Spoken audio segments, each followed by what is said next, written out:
Bonsoir mesdames et messieurs, chers téléspectateurs d'Africa Télévision, la chaîne du continent.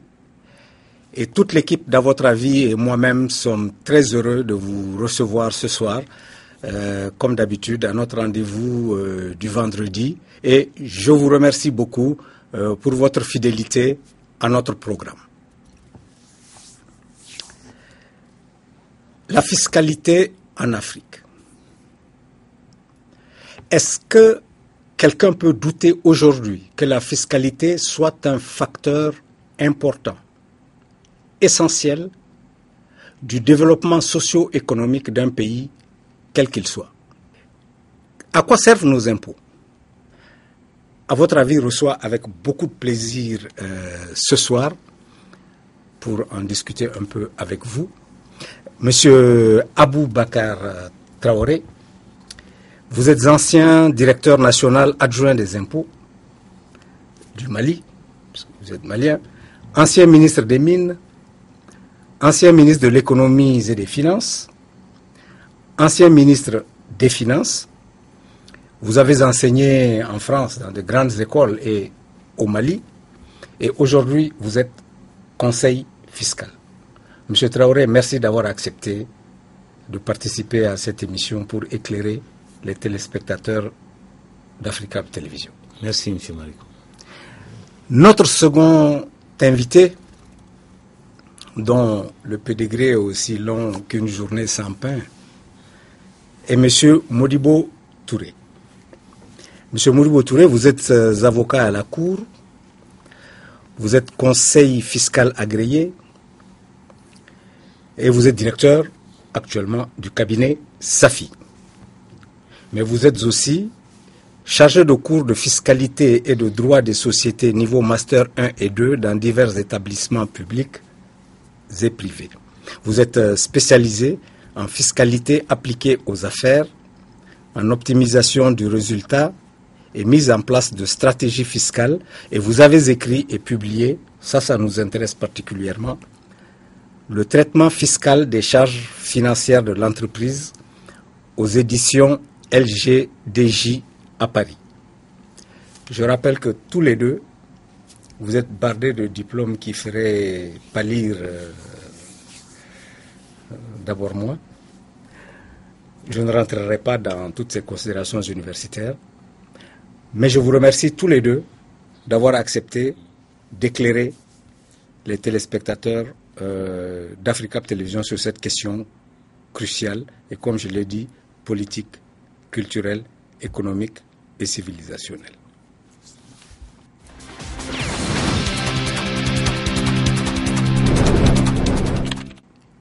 Voyons, avant d'entrer dans le vif de notre sujet, ce que dit le micro-trottoir d'à votre avis sur la question dont nous débattons ce soir.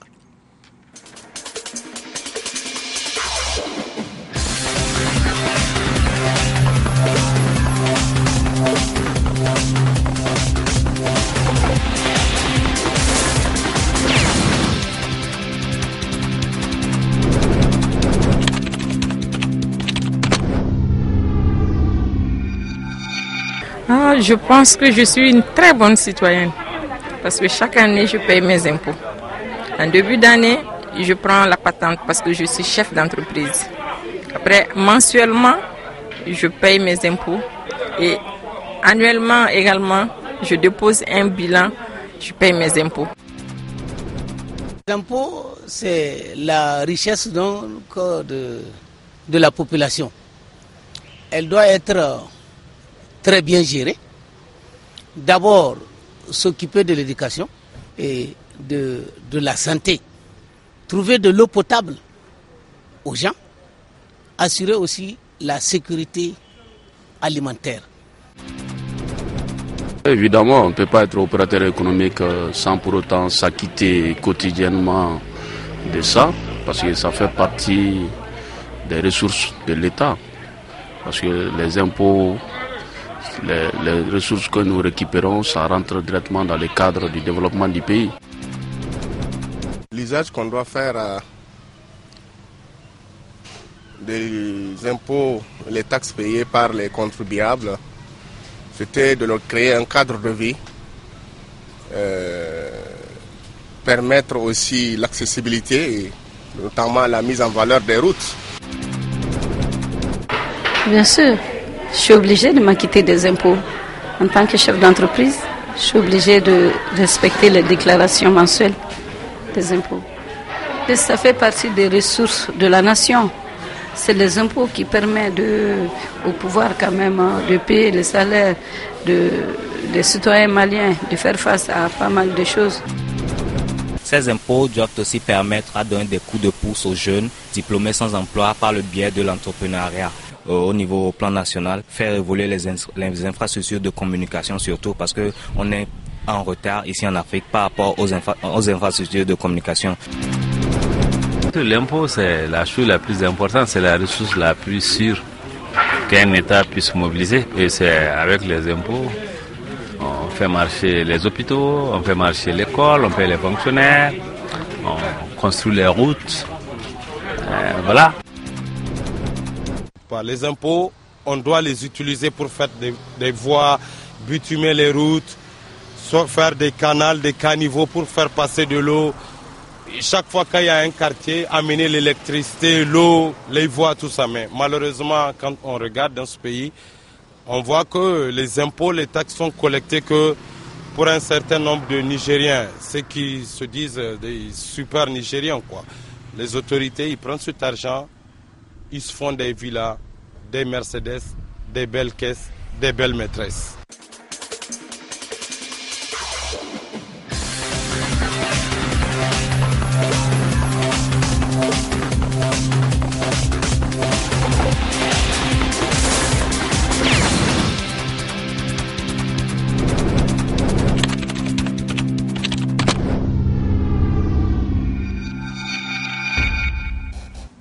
Voilà. Alors, Monsieur Traoré, je voudrais, avant que nous n'entrions dans ce débat, avoir votre réaction par rapport au micro-trottoir que nous venons de suivre, assez succinctement.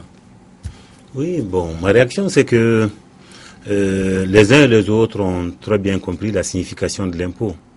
C'est une ressource publique, donc qui est payée par les citoyens au profit de l'État et qui lui sert à financer ses missions publiques, les missions de développement, les missions de fonctionnement, de financement des services de santé, d'éducation, d'eau, de route. Et donc, vraiment, je pense que il y a une très bonne perception de la nécessité de l'impôt, qui est un caractère fondamental.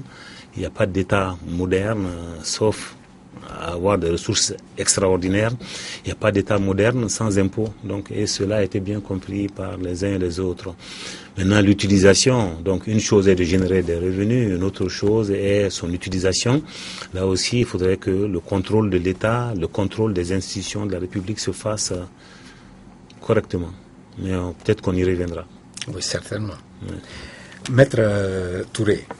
Oui. Votre réaction par rapport à ça? Je pense qu'ils ont globalement compris la notion d'impôt. Parce qu'il y a deux catégories, parmi ces intervenants, on peut les classer en deux catégories. Il y a une première catégorie qui parle un peu des recettes. De l'autre, et la deuxième catégorie, il parle de l'utilisation qu'on pourrait faire.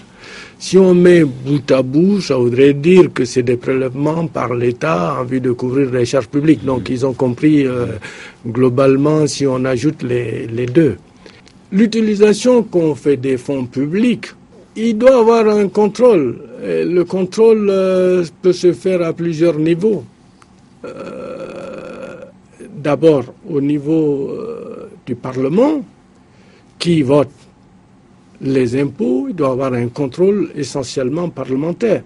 Mais au niveau des citoyens, je crois que là, il y a des mécanismes qu'on pourrait peut-être mettre en place chez nous qui donneraient un droit de regard des citoyens sur l'utilisation qui est faite des fonds publics. Ça manque. Très bien. Alors, après ce déblayage pédagogique, je voudrais que nous rentrions de plein pied dans notre sujet. Monsieur Traoré, là encore de manière assez succincte, je voudrais que vous nous définissiez ce qu'est la fiscalité, qu'est-ce qu'elle comporte, quelle est-elle, d'où vient-elle, à quoi sert-elle, et Maître Touré vous complétera probablement dans ce premier débroussaillage pour que nos téléspectateurs sachent de quoi nous parlons. Mais on va le faire assez rapidement pour pouvoir rentrer vraiment dans le cœur de notre sujet. Non, disons que quand on parle de fiscalité... C'est quoi la fiscalité? Oui, quand on parle de fiscalité, on parle de tout prélèvement qui est effectué par la puissance publique et dont le fondement est légal. Je crois que cet aspect est essentiel. Si on se reporte à notre constitution de 1992, vous voulez parler du Mali, hein? Constitution du Mali. Donc, n'oubliez pas, messieurs, que notre discours est panafricain. Tout à fait. Okay. Mais le Mali peut être la référence particulière dans certains cas. Tout à fait. Okay. Donc, dans la Constitution du 25 février 1992 du Mali, il est clairement dit à l'article 23 que le citoyen doit s'acquitter de ses impôts. Il doit contribuer aux charges publiques. Et la même Constitution, en son article 70, dit clairement que les règles pour déterminer le taux, l'assiette et les prélèvements doivent être d'origine légale, de source légale. Donc c'est la loi, c'est-à-dire que cet aspect me semble fondamental parce que si on prend l'histoire des impôts dans les sociétés féodales en Europe ou même au Mali, en Afrique, partout, dans les sociétés post-démocratie,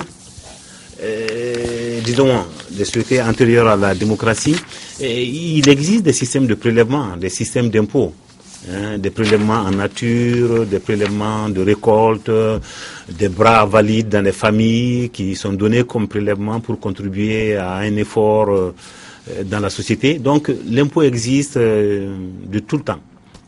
Et donc aujourd'hui, quand on parle de fiscalité, il faut distinguer essentiellement deux aspects. Il y a les fiscalités de porte qui concernent donc tout ce qui est importation, exportation, mais essentiellement les importations dans un pays.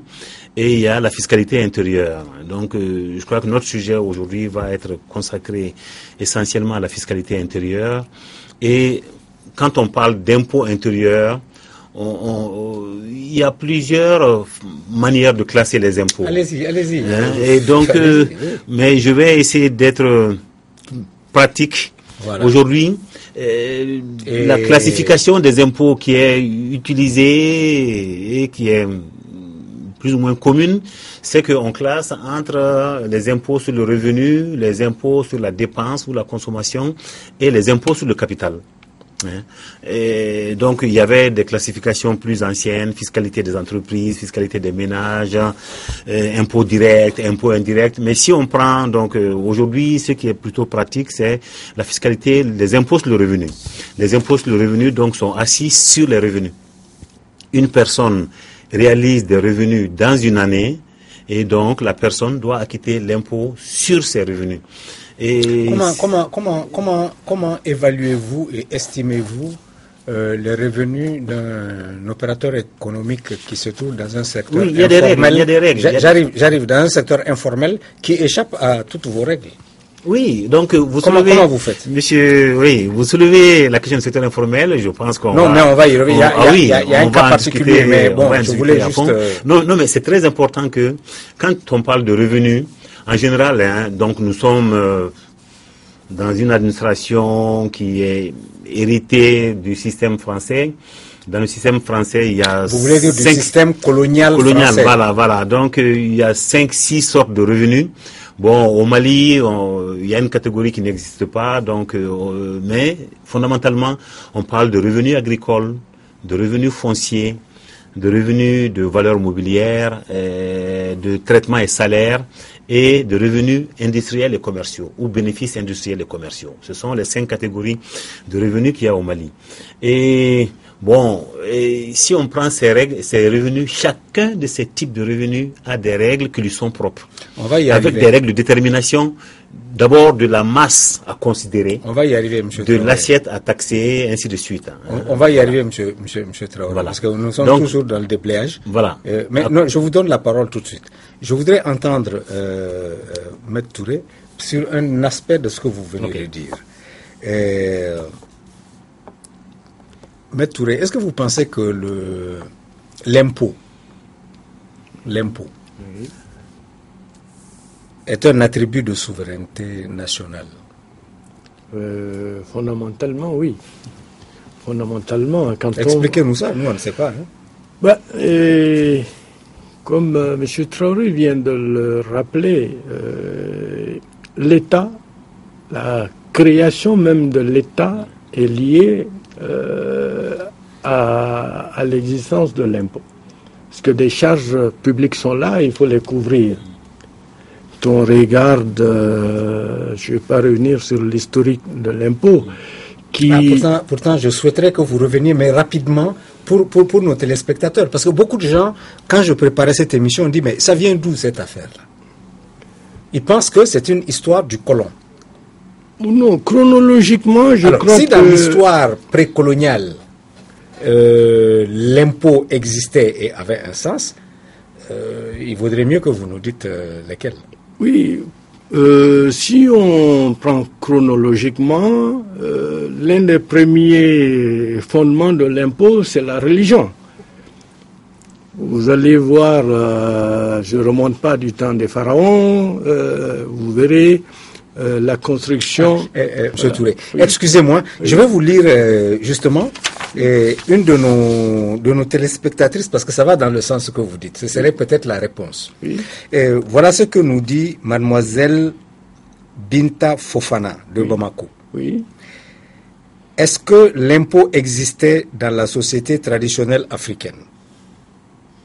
Si oui, en quoi cela consistait-il? Et troisièmement, qui était chargé du recouvrement? Voilà.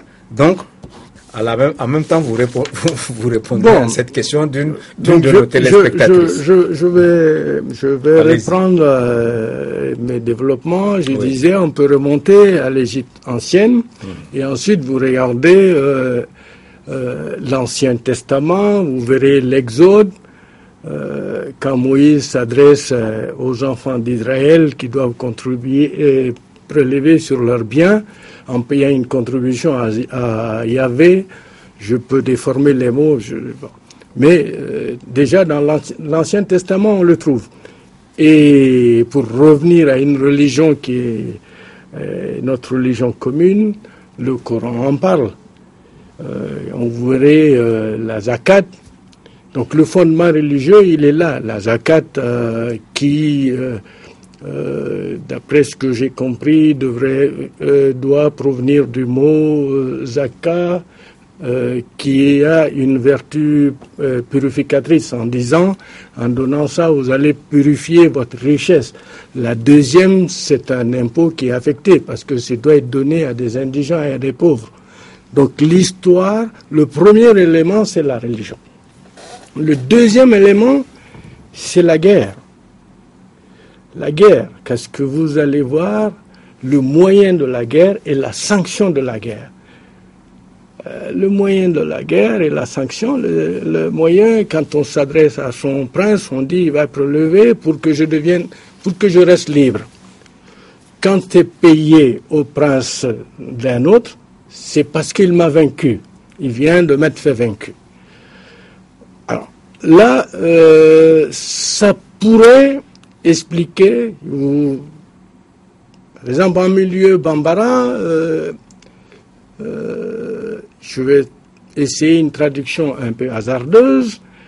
Quand un pays était soumis, le pays soumis devait payer le breuvage pour les soldats de celui qui avait vaincu. D'où je pense que ça, ce serait à l'origine du mot impôt chez nous, où les gens parlent de Nisongo, en fait, c'est Jisongo. le breuvage qui était payé pour les gens qui vous ont soumis. 10 secondes, traduction. Traduction, c'est le breuvage qui est payé pour les soldats. C'est le prix du breuvage. Voilà, le prix du breuvage. Voilà. Donc, historiquement, je pense qu'avant même le temps colonial, dès qu'il y a eu une armée permanente, il faut des ressources permanentes. La création de l'impôt est liée à l'existence d'une armée permanente. Moyens et sanctions, l'impôt est en même temps un moyen et une sanction de la guerre. Très bien. Voilà un peu les deux origines que je trouve, si on remonte très loin dans le temps, mais si on revient un peu plus dans les temps modernes, les institutions et l'État lui-même, son fonctionnement est lié au prélèvement de l'impôt. Oui, on va y arriver. Voilà. On va y arriver, M. Touré. Alors, je me tourne vers vous, M. Traoré. Est-ce que vous pouvez nous dire quels sont, succinctement, avant qu'on rentre vraiment dans notre sujet, parce que tout ça là, on est en train d'expliquer ce qui se passe. Est-ce que vous pouvez nous dire rapidement les principaux impôts auxquels sont astreints les citoyens et les entreprises dans un pays donné? Par exemple, dans votre pays, le Mali, est-ce que vous pouvez nous... Puisque je suppose que dans les autres pays de la sous-région et d'Afrique, ça ne doit pas être très différent. Oui, c'est ce que j'avais... les principaux? Voilà, c'est ce que j'avais commencé à faire. Oui, donc, c'est pour ça que je vous ai dit que j'allais vous redonner J'avais évoqué la parole. tantôt les impôts sur le revenu. Donc, il y a les différentes sortes de revenus. Et il y a surtout une catégorie résiduelle dans laquelle on verse tous les revenus qui n'ont pas de classification spécifique, qui est la catégorie des bénéfices industriels et commerciaux. C'est pour ça qu'au Mali, vous allez voir donc des cliniques, des cabinets médicaux et autres être taxés à cet impôt, alors qu'en fait, il s'agit manifestement pas de commerçants ni d'industriels. Et donc, à côté des impôts sur le revenu, il y a les impôts sur la dépense. Ou sur la consommation. Et là, le principal impôt sur la consommation, qui est l'impôt général sur la consommation, qui est la TVA, a été introduit au Mali en 1991.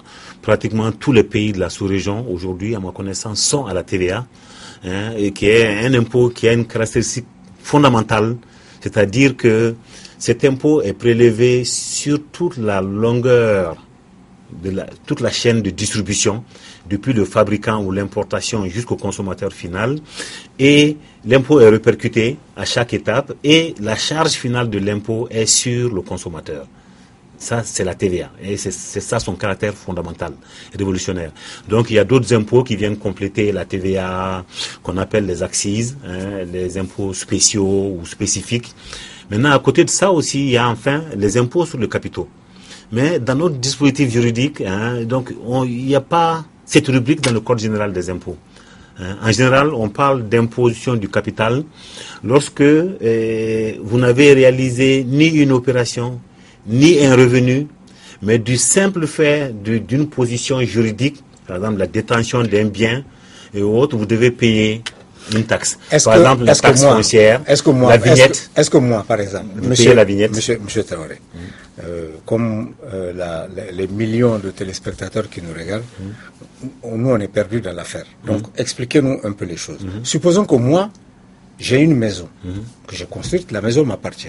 Est-ce que du fait que j'ai acquis d'abord le terrain, que j'ai construit la maison, est-ce que je dois m'acquitter d'un impôt? Tout à fait. Quel est cet impôt? Tout à fait. Et pourquoi? Tout à fait. D'abord en achetant le terrain, parce que vous dites que vous avez acheté le terrain, vous l'avez construit. Oui, je l'ai acheté, en achetant le terrain, il y a une mutation du titre foncier en votre nom. Et cette mutation du titre foncier est soumise à les droits d'enregistrement. C'est un impôt sur le capital, les droits d'enregistrement. Et donc, en réalité, je le paye au moment de la, au moment le notaire, au moment où on vous donne le titre foncier, quoi. Voilà, je le paye. Ça, je suis obligé. Voilà. Très bien. Au moment où vous construisez votre maison aussi, vous l'achetez avec, donc il y a des matériaux, ciment, fer à béton et autres, de l'eau.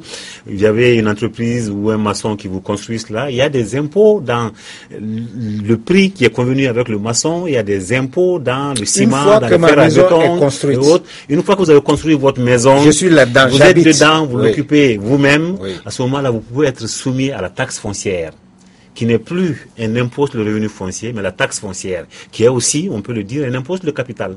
C'est-à-dire le simple fait de détenir, d'être dans un immeuble, dans un bâtiment, hein, d'en jouir, vous fait payer des taxes, mais cette taxe a la particularité que ce n'est pas un impôt d'État. C'est une taxe foncière qui est payée à la collectivité, la commune, hein, la localité dans laquelle vous êtes. On va arriver voilà, c'est ça. Maître Touré, si moi je ne paye pas, cette taxe foncière dont il parle dans la maison qui m'appartient, que je construis, dans laquelle je loue là, si je ne paye pas, qu'est-ce qui se passe? Si vous ne payez pas vos impôts, les sanctions sont prévues dans le Code général des impôts. Sur la taxe foncière, je reviens un peu sur... oui, allez-y.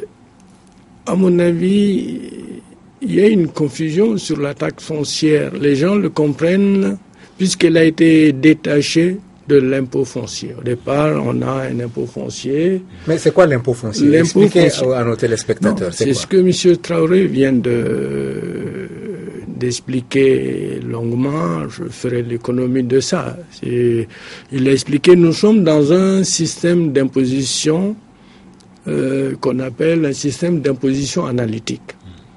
Parce qu'il y a deux systèmes d'imposition dans le monde. Un système d'imposition générale et puis un système d'imposition analytique. Le système d'imposition analytique qui est au Mali divise les revenus en catégories. Chaque revenu, chaque source de revenus est soumise à un impôt particulier. Ça peut être un capital mobilier, un capital immobilier, ça peut être le travail. Donc chaque type, source de revenus est soumis à un impôt particulier. L'impôt foncier au Mali est dû quand la personne donne son bien à location. Le taux était de 15%. À un moment donné, je crois il y a 2-3 ans, on a diminué le taux de l'impôt d'État qui est de 12% et les 3% sont affectés à l'État. Si j'ai bien compris, cela voudrait signifier que la personne, le propriétaire occupant au Mali n'est pas soumis à un impôt. Alors, expliquons. Moi, ce qui, de mon point de vue, est une anomalie. C'est-à-dire, dans votre situation, voilà. Si vous louez, voilà. Vous payez des impôts sur le revenu, sur le revenu foncier, oui. Mais si vous l'occupez en tant que propriétaire, vous n'aurez pas d'impôt à payer. C'est démocratique, ça? Bon. Oui, allez-y, celui qui veut répondre. Est-ce que c'est démocratique? Oui, disons qu'il y a il y a quelque chose qui est fondamental. Depuis maintenant 20 ans ou plus, on parle beaucoup de décentralisation. Hein, surtout on le dit en Bambara, Kafanga Seginso. Traduction. Voilà, donc que le pouvoir retourne dans les communautés, dans les localités. Mais cela, c'est une démarche, mais c'est aussi un prix. Et donc, il faut d'abord donner un certain nombre de compétences qui doivent être dévolues aux régions, aux cercles, aux communes. Mais il faut aussi donner les moyens de pouvoir exécuter ces compétences, exercer ces compétences. Donc, par la déconcentration, on mettra des agents de santé, des enseignants, des agents du trésor à la disposition de la région, du cercle. Ça, c'est la déconcentration. Mais surtout, on mettra aussi la capacité de pouvoir générer les revenus. Au lieu que les revenus soient collectés par l'État central et affectés aux collectivités, la meilleure approche, c'est que les collectivités elles-mêmes puissent générer leurs revenus. Et cela existe pour beaucoup de cas où les prélèvements sont faits par, donc, les impôts sont collectés par les agents du trésor qui sont dans les régions, dans les cercles et autres, donc, qui sont là pour le compte de la région et du gouverneur. Il paraît qu'il y a beaucoup de... C'est ça qui est l'avancée dans le processus de décentralisation. Et donc, dans un tel schéma, il n'est pas envisageable, je pense, il est difficilement envisageable que des personnes puissent habiter dans une commune, jouir du confort que la commune met à la disposition des populations, s'il y en a en termes de route, d'accès à l'eau, d'éclairage, de santé, de sécurité, et ne pas contribuer. Or, au niveau local, les prélèvements sont d'essence, le bien privilégié pour générer des ressources, c'est des immeubles, c'est-à-dire les bâtiments dans lesquels les gens habitent, la taxe foncière, ma prochaine question, dans votre pays, je la pose à vous deux, dans votre pays, le Mali, est-ce que, vous avez une idée de la population imposable, 2, de la population effectivement imposée, 3, de la population qui s'acquitte effectivement de ces impôts? Je vous laisse la parole à tous les deux. Puisque là, il faut qu'on soit concret. Oui. 1, quelle est la population imposable de votre pays? Oui, bon, la population... Donc, à peu près. Nous sommes, mettons 15-16 millions d'habitants, 15 millions d'habitants au dernier recensement officiel. J'ai vu les chiffres, 17 millions. Ouais, 15 millions, mais le dernier recensement officiel, c'est 15 millions, 14 millions 7. D'accord. Et dans cela, on a une population active qu'on peut estimer à quelques 6 millions, mais si on va à l'intérieur, on a énormément, il y a une particularité du Mali et des pays africains en général, c'est que il y a énormément d'activités économiques qui sont exercées en dehors d'un cadre formel. La grande question au Mali, la grande question qui est fondamentale, ce sont tous les Maliens actifs qui sont occupés dans le commerce et les services et dans les activités rurales, agricoles, élevage, pêche et autres, qui sont l'immense majorité, mais qui ne sont pas répertoriés, qui ne sont pas immatriculés en tant que tels. On parle d'ailleurs du secteur informel, mais en fait, ce n'est pas un secteur informel.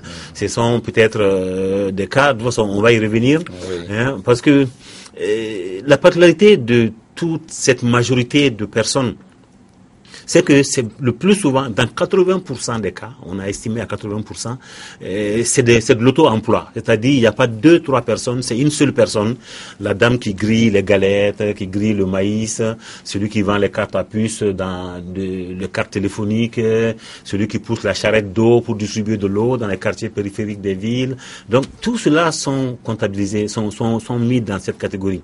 Et ce sont donc des micro activités non frauduleuses. C'est fondamental. Le mobile dans ces activités-là, ce n'est pas de chercher à frauder, c'est d'abord de chercher à survivre. Nous sommes d'accord. On va y arriver. Je me tourne vers Maître Touré justement pour lui poser la même question. Est-ce que vous avez une idée de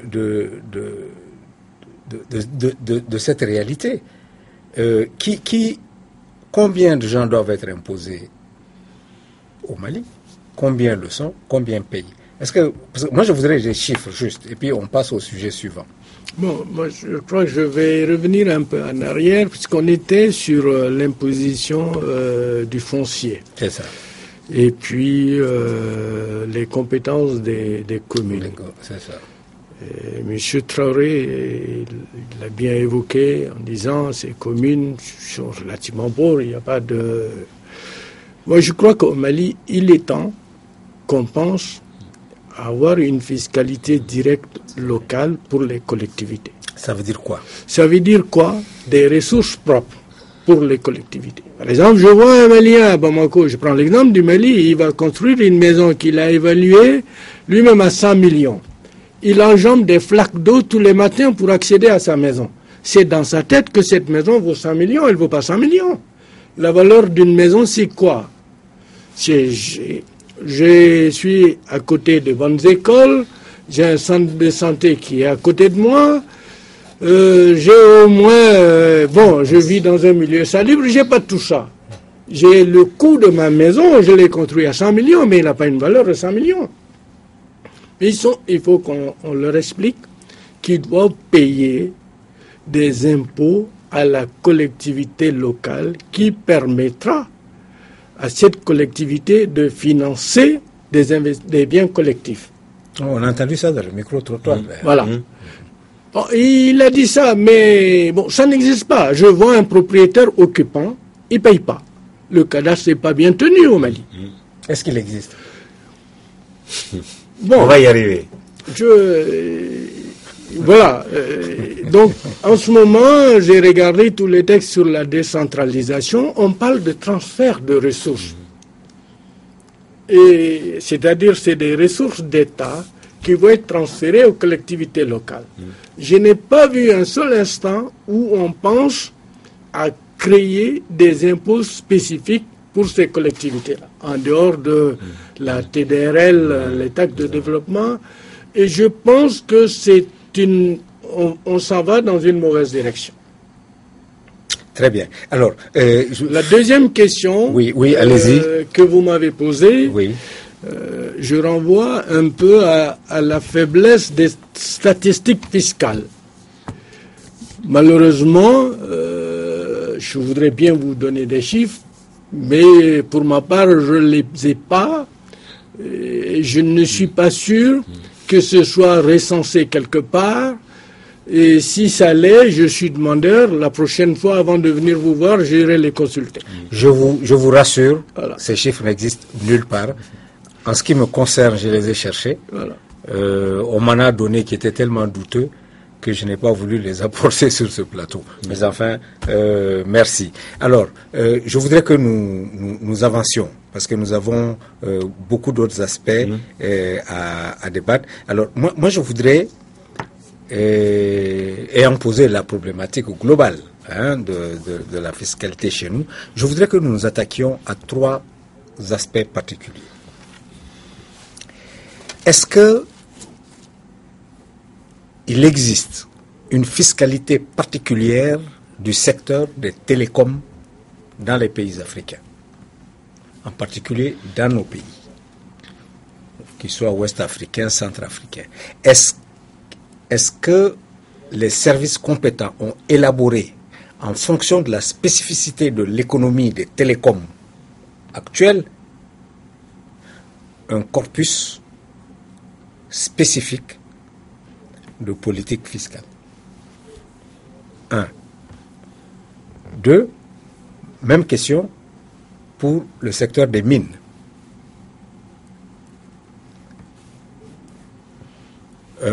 Pourquoi ai-je choisi arbitrairement ces 2 secteurs?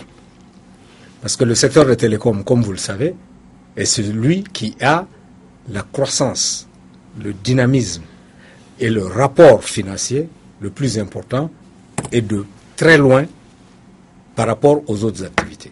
Le secteur des mines, parce que nos pays sont des vaches à lait minières. Des vaches à lait. Des vaches à lait minières, disons. Alors, est-ce que par rapport, 1, au secteur des télécoms, 2, au secteur des mines, nous avons des législations fiscales adaptées? Le troisième aspect? Alors, le troisième aspect, c'était l'économie informelle. Vous l'avez abordé. Je n'aime pas le mot informel, mais faute de mieux, voilà, je suis obligé de l'employer.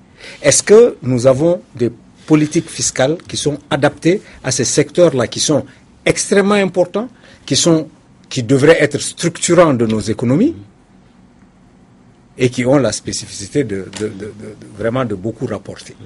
Voilà. Alors, d'abord, je commencerai par qui veut prendre les télécoms? Ok. Oui. Bon. Monsieur le ministre, je pensais que Modibo allait prendre les télécoms parce en plus, il a la grosse compagnie dans son portefeuille. C'est pour ça que je ne voulais pas que ce soit lui. Voilà. Donc, ce que je peux dire, c'est que mon introduction, c'est que fondamentalement, il n'y a pas de fiscalité sectorielle, dans ce sens, secteur économique, ou même sous-secteur économique, fondamentalement. J'ai évoqué tout à l'heure, si on veut, fiscalité des entreprises, fiscalité des ménages, et puis un certain nombre d'impôts ou autres. Et donc, mais il y a quand même 2-3 choses que je m'empresse de dire. La première chose, c'est que on vient de créer une taxe spécifique aux opérations de téléphonie. Qui est donc du Mali. Voilà. Oui, mais n'oubliez pas que nous sommes panafricains, n'oubliez pas ça. Qui est quelque chose qui est dû par les seules compagnies de téléphone, qui s'appelle au Mali la Tartop.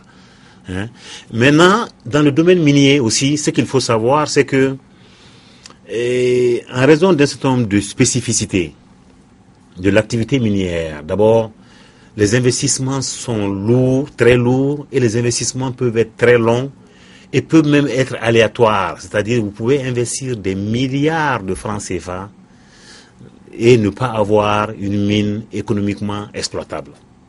Et donc, compte tenu de tous ces facteurs, l'État intervient par un certain nombre de mécanismes.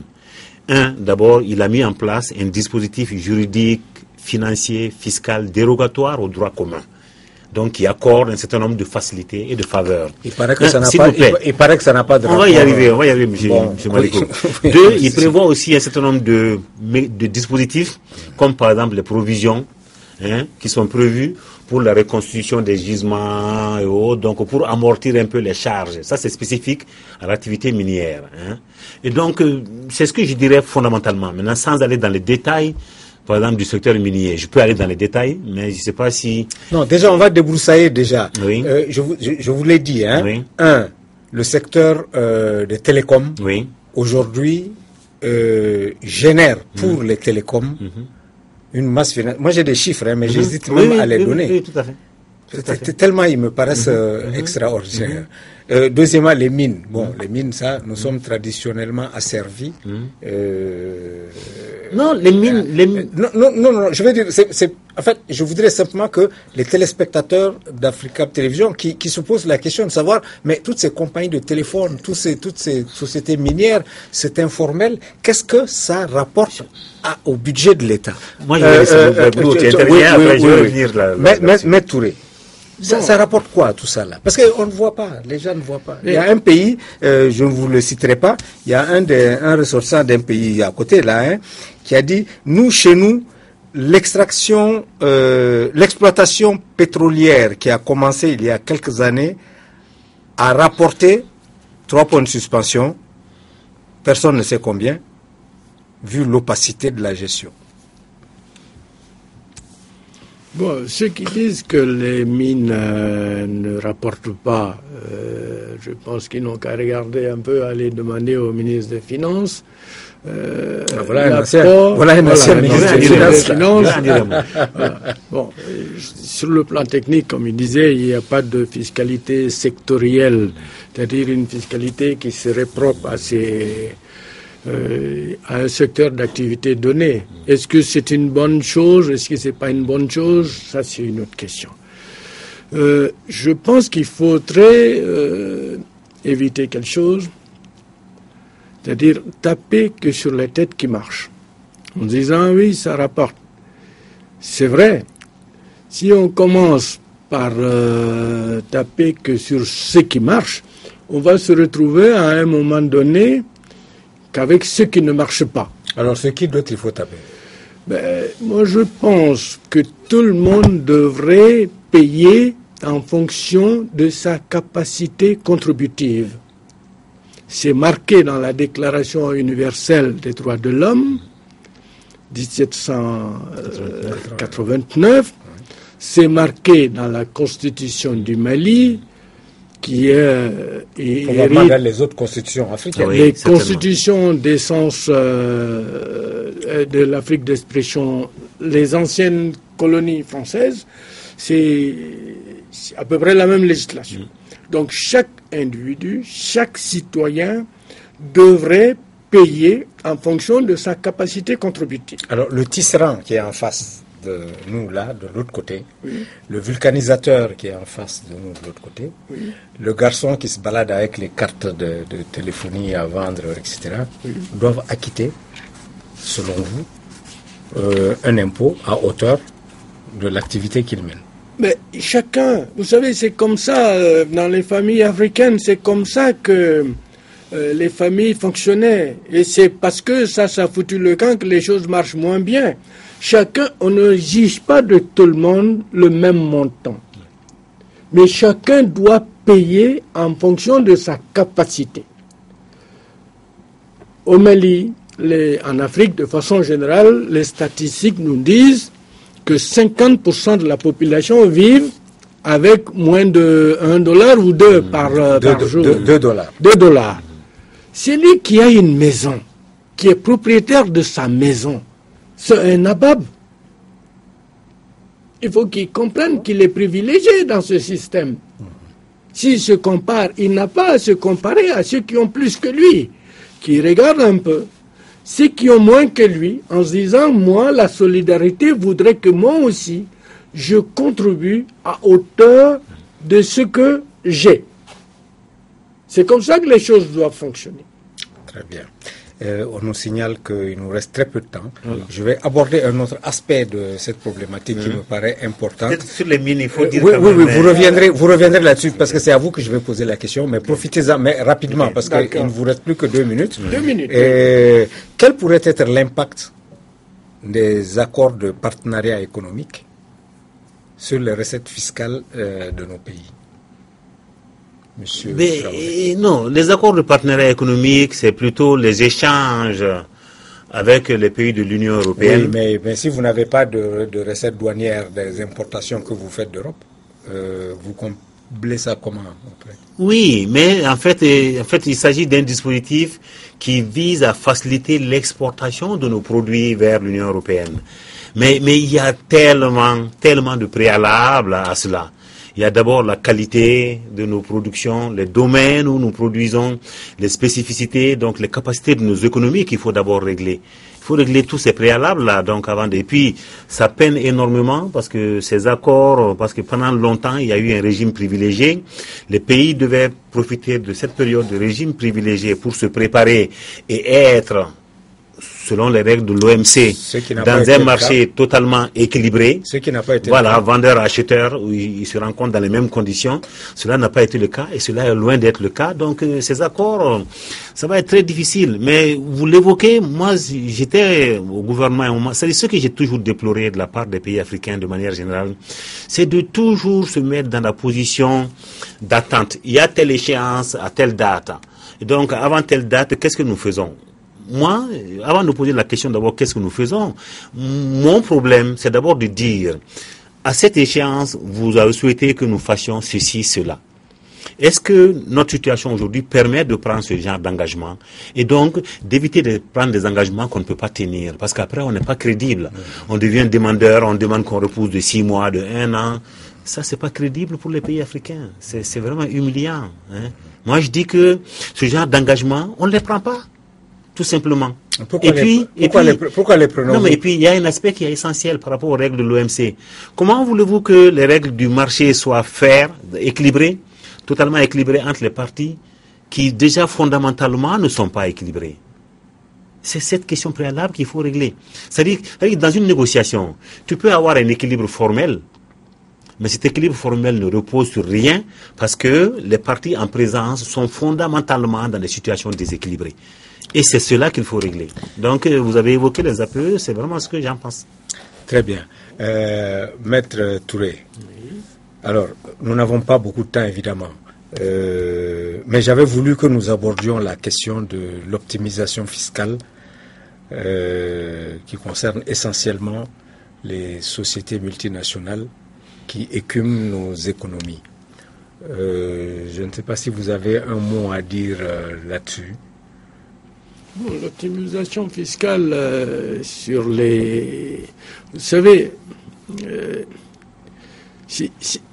au départ, quand on prend les pays développés, pendant longtemps, c'était quelque chose de licite. La morale collective ne reprouvait pas ces genres de comportements. La première chose qu'il faut savoir, et qui nous fait défaut dans nos États, c'est que l'argent illicite n'est pas taxé chez nous. Le gros problème, il vient plutôt de là. Je prends un exemple, je cite souvent les États-Unis, même si je n'ai jamais encore mis pied. Il faut comprendre que Al Capone, il a été arrêté par l'Internal Revenue Service et non pas par le FBI. Oui, c'était très juste. Voilà. Donc, maintenant, ils ont mis le curseur sur ces problèmes d'optimisation qui causent d'énormes dégâts. Je vais parler du cas de McDonald's qui est cité dans les journaux. Je n'ai rien contre le McDo, mais c'est dans les journaux en disant en quoi consistent ces genres de choses. Les revenus, je vais les faire apparaître dans un État où le taux d'imposition est plus faible que l'État dans lequel le revenu est généré. C'est ça. Alors, est-ce que nous sommes encore, nous sommes à présent dans cette problématique? Je prends McDo, Les travailleurs sont en France. Les restaurants qui sont à McDo, ils sont déficitaires. Pourquoi? Parce que tous les restaurants payent des royalties. Ces royalties sont payées dans un autre pays européen où le taux d'imposition est très faible. Donc voilà ces genres de scénarios. Moi,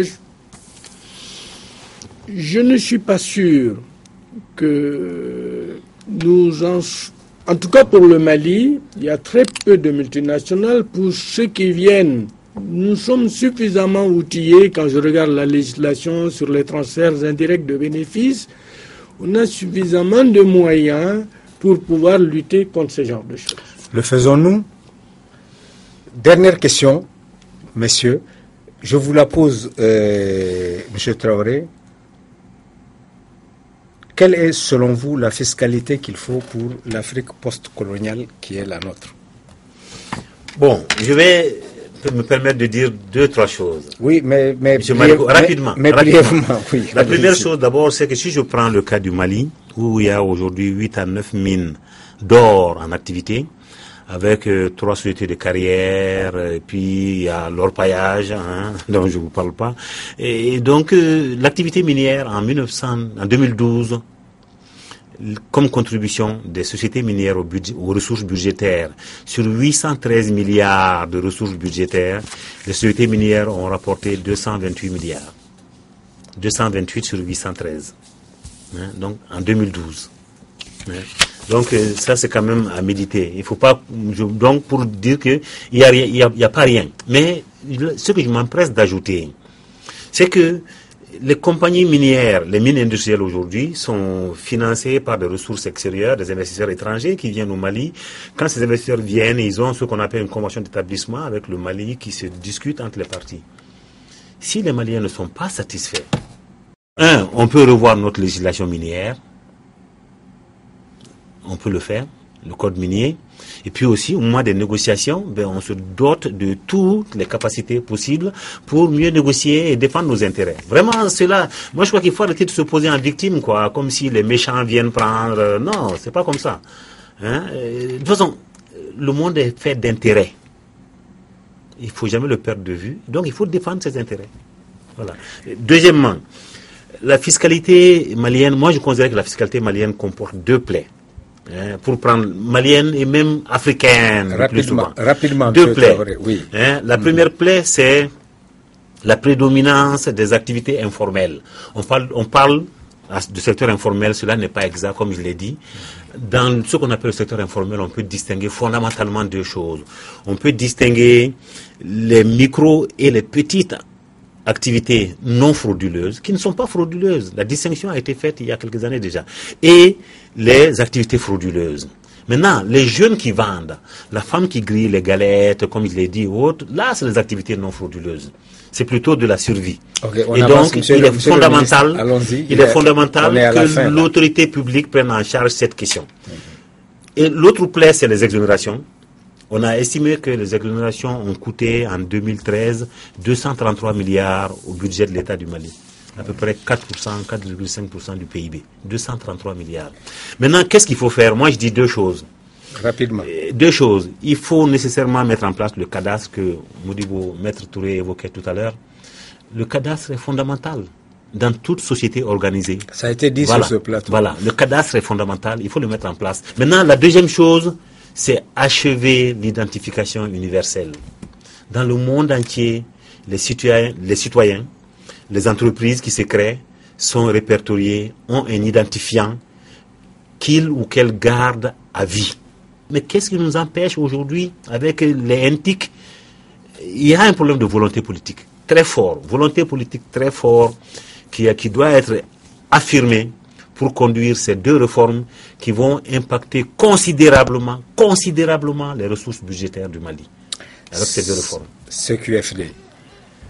Maître Touré. Oui. Monsieur Traoré, je vous remercie. Mais je me rends compte que nous n'avons fait que débroussailler le sujet. Alors, voici ce que je vous propose. Dans quelques semaines, je vous propose que nous nous retrouvions sur le même plateau. Une fois que nous avons fait le débroussaillage, nous allons rentrer dans les aspects pratique et conséquent de notre sujet. Mais, encore une fois, je vous remercie beaucoup d'avoir accepté cette invitation et de nous avoir permis d'éclairer un tant soit peu les téléspectateurs d'Africa Télévision avant la prochaine émission que je vous promets. Merci beaucoup, M. Marico. Merci. C'est avec plaisir. On reviendra. Merci. Mesdames et messieurs, peut-on sauver l'Afrique? Est-ce que l'Afrique est sauvable? Comment sauver l'Afrique de l'asservissement politique, du pillage économique, de la destruction de notre environnement, des gouvernances approximatives, des connivences félonnes et des mafias partisanes? Comment est-il possible de sortir l'Afrique de cette situation? Nous pensons qu'il y a deux possibilités. Ou par courage, on engage des réformes, ou par désespoir, on aborde des ruptures. Mais bon, nous ici, nous posons juste des problèmes. Et je vous invite la semaine prochaine à aborder ces questions essentielles pour l'avenir de notre continent. Et comme vous le savez, vous pouvez nous envoyer vos observations, vos questions, vos propositions au 00223 44 20 80 80, vos SMS au 00223 74 22 59 73 et vos mails à votre avis @africaptelevision.com.